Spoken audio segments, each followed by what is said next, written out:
Hello friend, સ્વાગત છે તમારું। આજના વિડીયોમાં આપણે વાત કરવાના છે આરટી પ્રવેશને લઈને। આરટી દ્વારા ધોરણ 1માં વિનામૂલ્ય પ્રવેશને લઈને પ્રથમ રાઉન્ડની કામગીરી પૂર્ણ કરી દેવામાં આવી છે અને પ્રવેશનો બીજો રાઉન્ડ પણ જાહેર કરી દેવામાં આવ્યો છે। તમે જોઈ શકો છો પ્રવેશ પ્રક્રિયાનો જે બીજો રાઉન્ડ છે એ 29/5/2026ના રોજ જાહેર કરવામાં આવશે। જો તમને પ્રથમ રાઉન્ડની અંદર પ્રવેશ નથી મળ્યો તો બીજા રાઉન્ડની અંદર તમને પ્રવેશ મળશે કે નહીં તેની સંભાવના કેટલી છે અને બીજા રાઉન્ડની અંદર પ્રવેશ કેટલી ખાલી જગ્યા માટે આરટી દ્વારા કરવામાં આવશે અને સાથે ત્રીજો રાઉન્ડ જાહેર કરવામાં આવશે કે નહીં તે વિશેની સંપૂર્ણ માહિતી તમને આજના વિડીયોમાં હું આપવાનો છું। જો તમે ચેનલ પર પહેલી વાર આવ્યા હોય તો આ જ રીતની માહિતી મેળવવા માટે ચેનલને સબસ્ક્રાઇબ કરી રાખજો। ચલો વિડીયોની શરૂઆત કરીએ। દોસ્તો, જો તમને અહીંયા આરટીના પ્રથમ રાઉન્ડની અંદર પ્રવેશ નથી મળ્યો તો હવે બીજા રાઉન્ડની અંદર તમને પ્રવેશ મળશે કે નહીં તેની સંભાવના બીજા રાઉન્ડની અંદર રહેલી ખાલી જગ્યાઓ પર રહેલી છે।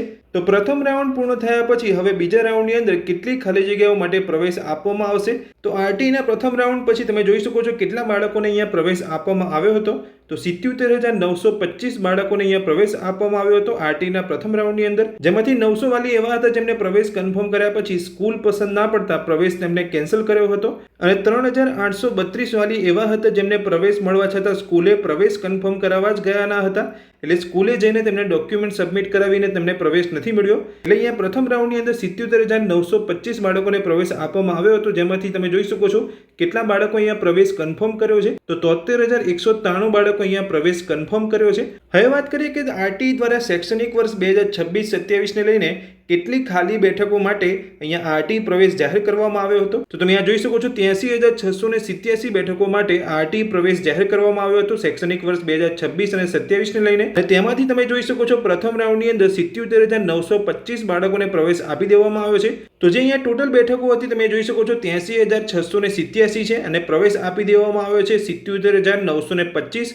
તો 83,687 માંથી બાદ કરતા તમે જોઈ શકો છો બીજા રાઉન્ડની અંતે કેટલી બેઠકો અહીંયા ખાલી રહી છે તો 10,494 બેઠકો અહીંયા ખાલી છે। તો હવે બીજા રાઉન્ડની અંદર માત્ર 10,494 બેઠકો માટે જ અહીંયા પ્રવેશ આપવામાં આવશે અને આરટી પ્રવેશને લઈને ટોટલ કેટલી અહીંયા અરજી કરવામાં આવી હતી તો તમે જોઈ શકો છો 2,42,500 વાલીઓએ અહીંયા ઓનલાઈન અરજી કરી હતી આરટી પ્રવેશને લઈને, જેમાંથી તમે જોઈ શકો છો કેટલી અરજીઓ અહીંયા કેન્સલ કરવામાં આવી હતી 54,588 અરજીઓ અહીંયા કેન્સલ થઈ હતી અને પ્રથમ રાઉન્ડની અંદર અહીંયા કેટલા બાળકોને પ્રવેશ આપવામાં આવ્યો હતો તો 77,925। તો ટોટલ હવે તમે અહીંયા અંદાજો લગાવી શકો છો કે 2,42,500 વાલીઓની અરજીમાંથી આટલા તમે અહીંયા જો આંકડા બાદ કરો છો તો અહીંયા 1 લાખ સામે હવે માત્ર અહીંયા 10,000 જેટલી જગ્યાઓ ખાલી પડી છે।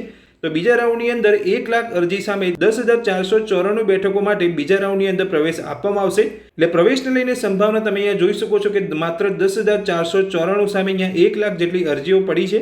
તો જો બીજા રાઉન્ડની અંદર 10,494 બેઠકો ભરી દેવામાં આવશે તો આરટીનો ત્રીજો રાઉન્ડ જાહેર થવાની સંભાવના બહુ ઓછી છે। જો આરટી દ્વારા અહીંયા ખાલી બેઠકો વધારવામાં આવશે તો જ અહીંયા આરટીનો ત્રીજો રાઉન્ડ જાહેર કરવામાં આવશે।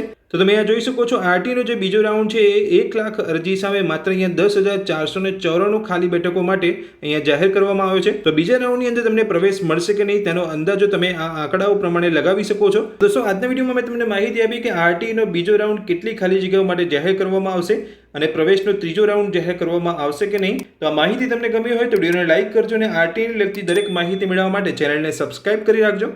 Thank you.